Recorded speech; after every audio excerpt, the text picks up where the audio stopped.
بتصحى من النوم تحس ان في دبابيس في كعب رجلك اول ما بتحط رجليك في الارض؟ لو يبقى الفيديو ده ليك. غالبا لو حد بيشتكي من كده يبقى عنده التهاب في اللفافه الاخمصيه بتاعت كعب رجله. وهقول لك في الفيديو ده على شويه تمارين تعملها عشان تخف تماما من الوجع ده. اعزائي الموجوعين والموجوعات، انا دكتور محمد الجوهري. اول حاجه تفك القفل. السمانه هي اللي شاده على رجلك.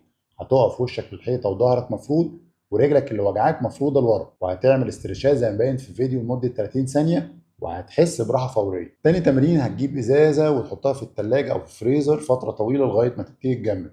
هتحطها في الارض وتدوس عليها رايح جاي، ده هيقلل الالتهاب ويفرد الانسجه بتاع بطانه قدمك. تالت تمرين، عاوز صوابعك دي تروح الجيم.